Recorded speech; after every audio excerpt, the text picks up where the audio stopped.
Hey, y'all, welcome to Geek Freaks. I am Frank, and today I'm joined by Jerry Carita. How you doing, Jerry? I'm doing great, man. How are you? I'm doing excellent. Now, you are the writer and creator of Cicada Samurai, a brand new story, a new comic coming out. Can you tell us about this? Yes. So Cicada Samurai is about a lone immortal cicada, the little insect that pops out every 17 years, makes an unholy racket all throughout the Northeast, mostly. Hmm. The millions of them pop out of the ground. He's the only one who lives forever, and he's imbued with these magical samurai fighting powers. And he's charged with protecting as many of them as possible so that they can, in real life, cicadas emerge, they live for like 2 weeks, they mate, Yeah. they drop dead. And so his mission, his goal, his whole thing is to keep as many of them alive as possible so that there is another generation. And so, because he's immortal, he's kind of the protector every time there's a new generation that comes out. Exactly. So in the story, he's been doing this for 6 generations. So he's been around for just over 100 years. Every other cicada dies before their 18th birthday, basically.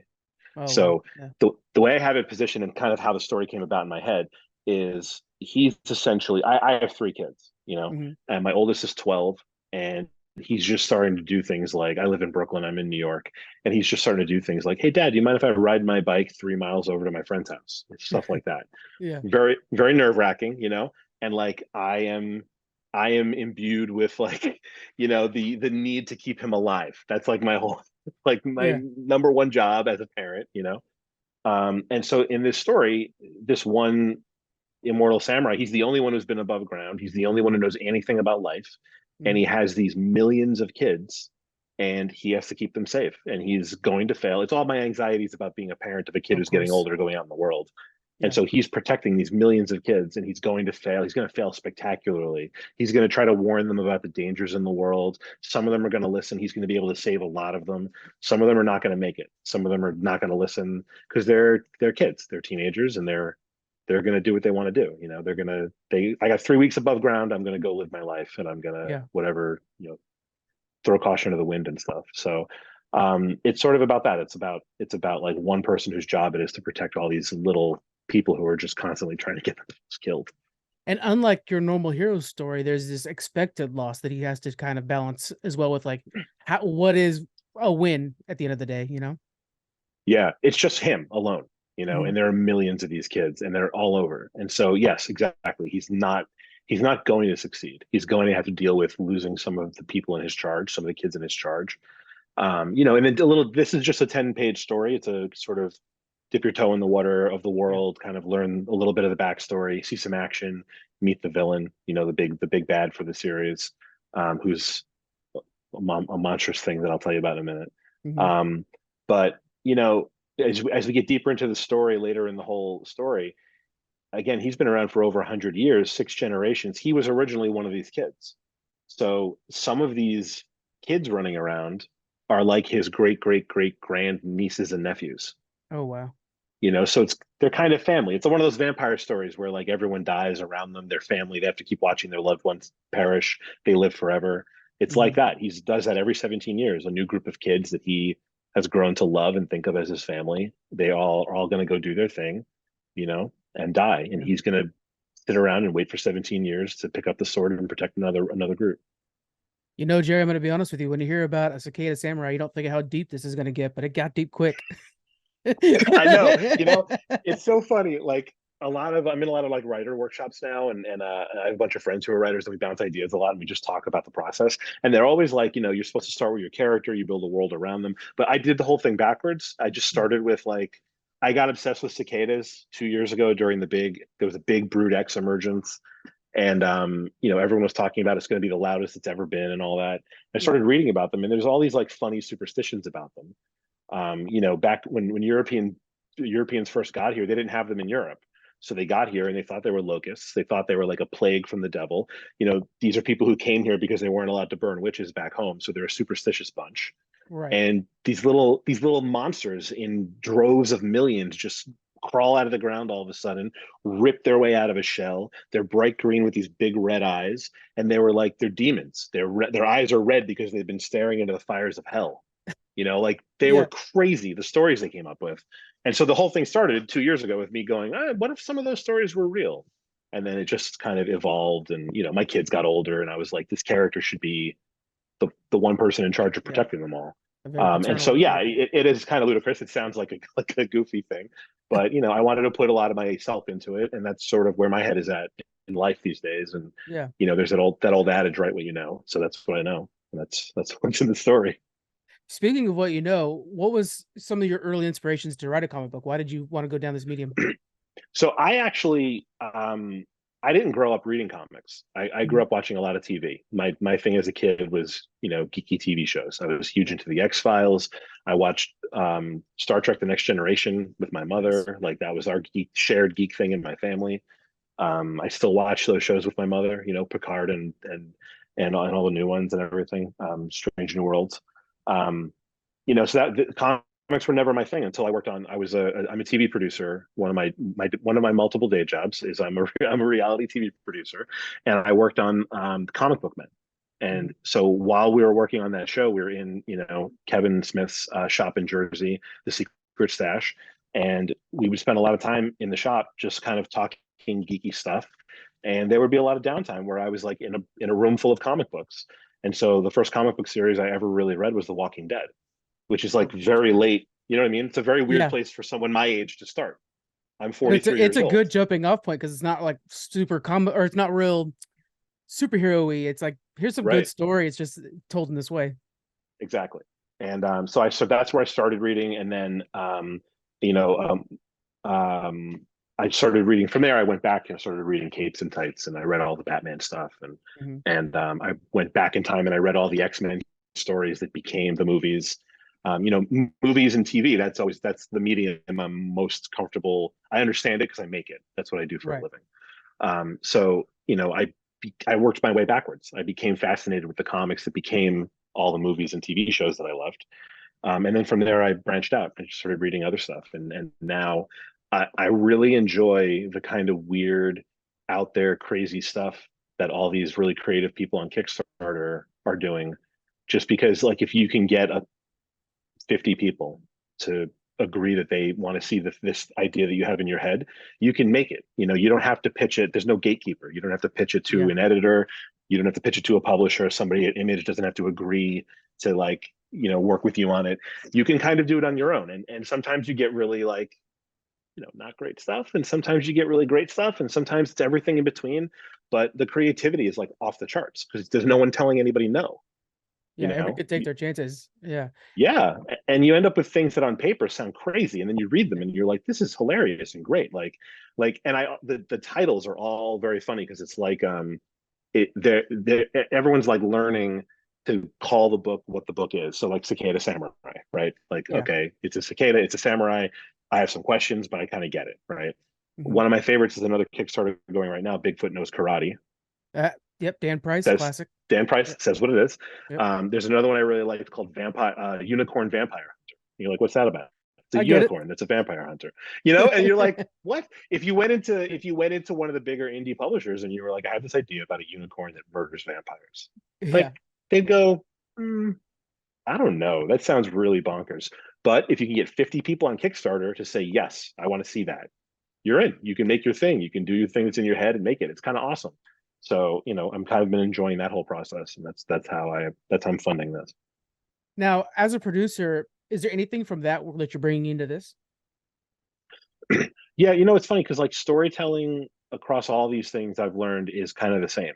Mhm. Like even um I'm in a workshop that Scott Snyder runs, and he is always talking in the same terms that I learned storytelling when I was in school, when I was taking screenwriting classes. The three-act structure, like Yeah. storytelling, kind of Western story style storytelling, is kind of, it Mhm. is what it is, regardless of where what medium you're working in. So a lot of what I've learned, even reality TV, you're taking a lot of footage, you're turning it into a story in an edit bay, but that story still has a setup. It has some incident that starts the story.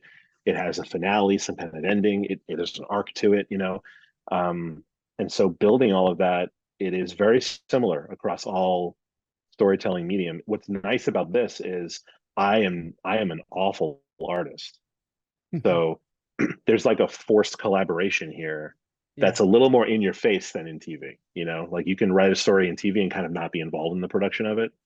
Um, you can't really do that in comics. You and the artist have to kind of work to get on the same page. And Yeah. I've been very lucky. I've been so lucky with the artists who've agreed to have anything to do with me and this like goofy idea that I had. Um, but that's something that's different from doing television, where it's like, I mean, television is also collaborative. There, I work with editors, and like I don't know how to do. That's a skill set I don't have. Um, but here, like I have an idea of a thing and what it looks like in my head, and I have to rely on someone else to draw it. Yeah. And that's like a very challenging thing, and you have to trust that person. You know, and so that's actually very weird. But yeah, a lot of the storytelling aspects are transferable from you're writing a novel, you're writing a comic book, you're writing an episode of Law and Order. There's sort of a this to it. Yeah. Speaking of working with somebody else in your artist, it's Mary Landro. How did you meet Mary for this project? So Mary and everyone except for Walt, who is working on this project, I got lucky because I reached out to them on Instagram and they were into it. Cool. And that's it. Mary is a great artist. She lives in Edmonton. She's uh very young, makes me feel very old every time I talk to her.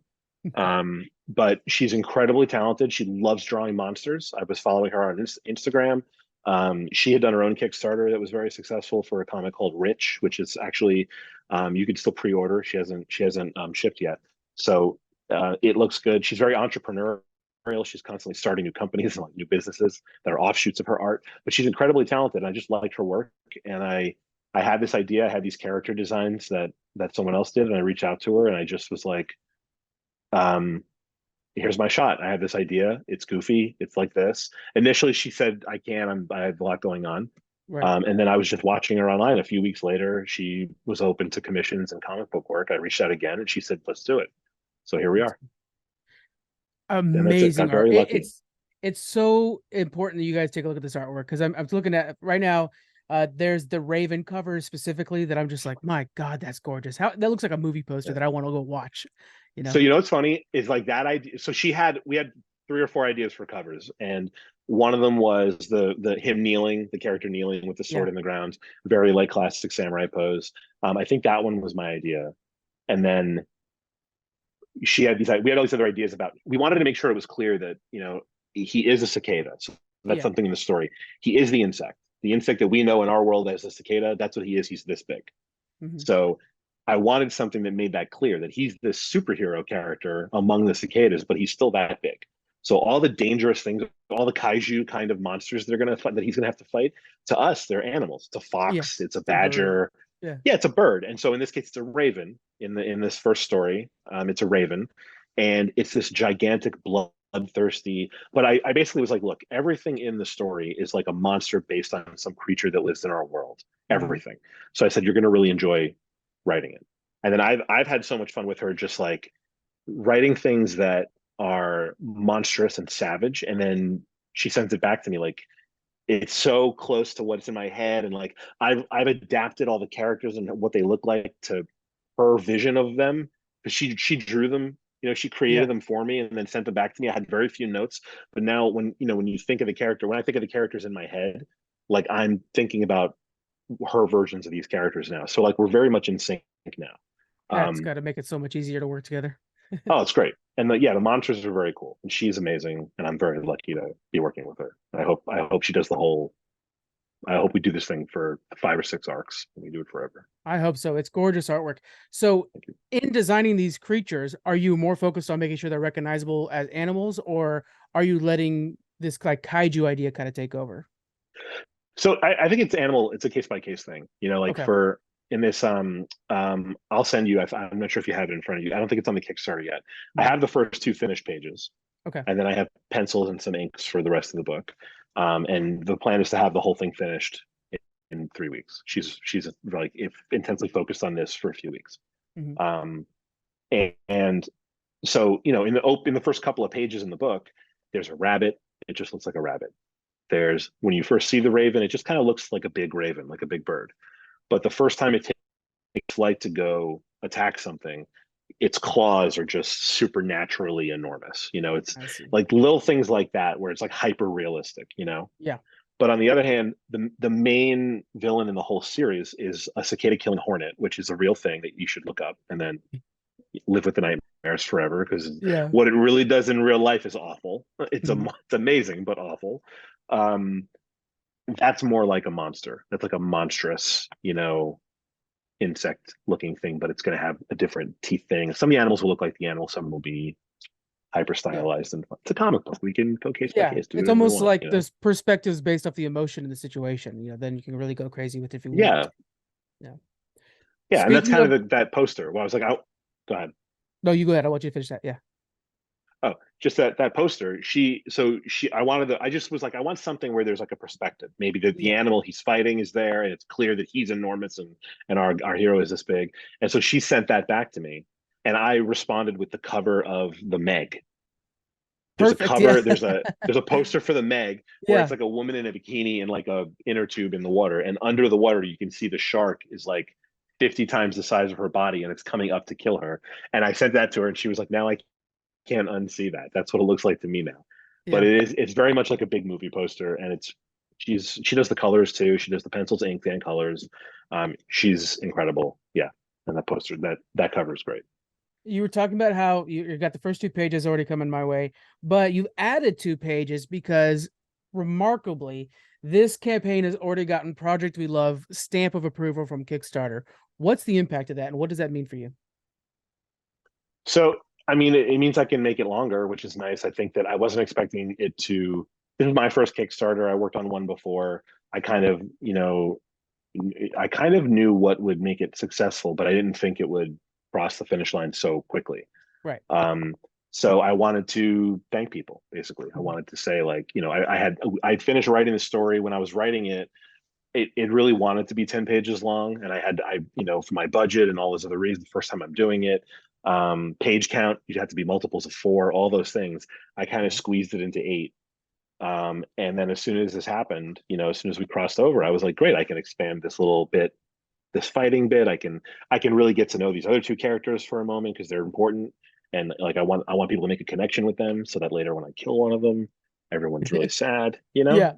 Build those good emotions. storytelling. Yeah. Yeah, exactly. You There's have to that have a producer moment with coming them out. first. That's it. You got to like build up a little bit, build a Yeah. moment, build a moment. So just let me do that. And that's great. And that's that, I'm so excited about it. I had a really long day on Sunday. So we were launched on a Thursday night. On that Sunday, all day, I'm like frantically, hysterically hitting refresh. Yeah. Nothing all Oh day God. long. I was like, oh my God, everybody hates it. And I was like I got pretty close pretty quickly to my goal. And then it just died, just Yeah. stopped. And it was like, yeah. And then at 11 p.m., it's Sunday, people Mhm. just aren't looking at their internet on Sunday. So at like 11 p.m., I had a flurry of 5 or 6 new supporters all in a row, very, very rapid fire. Yeah. And it put me over the goal right before midnight on Sunday night. On Monday morning, I woke up and Kickstarter had made me a project we love, which is So cool. just so great. My first time out, very excited. It's I'm like humbled by the whole process, by Annie, and the fact that anybody wants a thing that I just fell out of my head. It's just so like humbling. Yeah. Well, I mean, with you and the work Mary's doing as well, it's so eye-catching and just such a neat idea. And again, we talked about how when you first think of Cicada Samurai, you're like, oh, okay, I think I'm down for this adventure. But then you're like, oh my God, this gets so deep and so heavy. So everybody's invested, and I love that. But you have also some really cool variant covers. Can you talk about a couple of those? Absolutely. So, one is by a friend of mine named Walt Flanagan. Hmm. Walt is one of the stars of the Tell 'em Steve Dave podcast. He's also kind of the creative um, shepherd of that whole project. So the Tell 'em Steve Dave podcast has been going on for a while. It's sort of tangentially related to Kevin Smith and his whole orbit. Right. These are, friends of his from when he was a kid, and him, Brian Johnson, and Brian Quinn, who's from Impractical Jokers. So the 3 of them are the Tell 'em Steve Dave podcast. Walt is also an artist, and Walt did when Kevin Smith wrote a couple of Batman stories, Cacophony and Widening Gyre. Walt was the artist on both of those, and he's also the creator or co-creator of a couple of cult indie projects that Cryptozoic Man, War of the Undead with Blue Juice Comics, and There's another one that is, oh, the Knights of the Fifth Dimension, which Blue Juice Comics also is the publisher of. Mhm. And Walt's great. Walt has a very kind of, he's very got like a kind of a he's versatile. So Knights of the Fifth Dimension, for example, it's about a story that requires two different art styles. So half of it looks like Jack Kirby, the stuff he grew up loving, and half of it Yeah. looks digitally created. And so I just asked him, I was like, look, I don't even have a full character render of this character yet. This is kind of what I have in my head. I would love to see your take on it. Just him in a battle. Walt's mind immediately goes to like classic monsters or super violent stuff. So Yes. his cover, yeah, you see that. Yeah. So his cover is a large, gritty, angry samurai who has just murdered like and disemboweled a dozen enemies, and now Mhm. he's standing in a puddle of their blood, basically in a field, still kind of full of rage, you know. Yeah. And I was like, it's so different from what's in the book, from the style, from Mary's style, Yeah. but the book that we're doing is still is going to be crazy violent. Hmm. So the fact that Walt kind of based it more in like if it was that violent, he'd be covered in blood. It's really gritty. It's awesome. Yeah. I'm so happy with that cover. It's actually been the most popular cover in the Kickstarter so far. Walt's cover. Understandably. Yeah. He's great. He's Mhm. great. I'm so happy he like was interested in doing it. The fourth cover, there are two by Mary and then one by Walt. The last cover is by Takashi Okazaki, who's the creator of Afro Samurai, Yeah. which was this cult. I'm sure you know what it is, but Of course. it's a Yeah. cult, of course, the cult manga story that became this, like incredible anime series. More recently, he did an issue of Star Wars Visions that was based on another anime he did that was also a Star Wars Vision story about a samurai Jedi Hmm. story, which is a gorgeous book. And Yeah. he's also, the designer of like a dozen anime and video game characters and stuff like that. He's awesome. And so because of Afro Samurai, he's the first artist I reached out to. And Okay. again, just on Instagram, I just was like, hey, this is a long shot. You have no idea who I am. Why would you? We don't even speak the same language. But I have this goofy idea, and I thought I would ask you about it. And he wrote back almost immediately, and he was into it. Wow.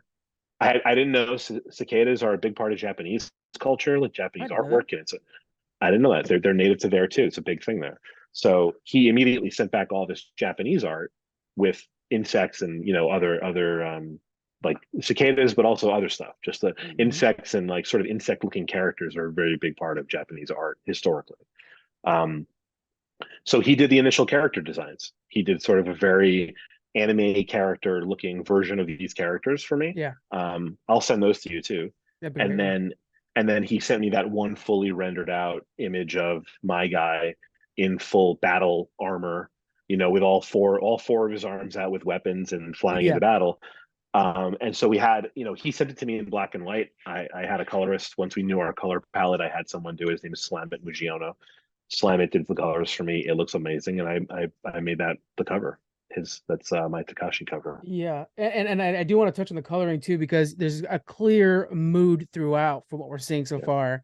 Same colors and it's this vibe that's carrying through that, man, it just looks really good. Some depth in every color. There's no gradient, it's everything's in there. So it's really beautiful. It did a great job.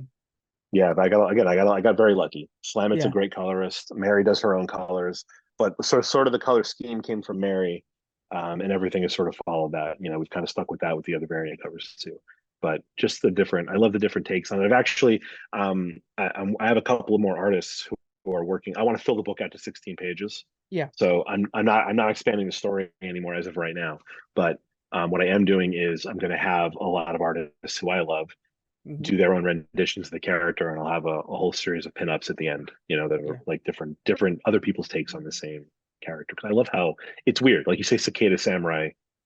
What comes to your mind? Make that. And I Yeah, like all the I'm different. right away wanted to like kind of work on a Power Rangers themed thing. Like it just sounds like such a cool idea.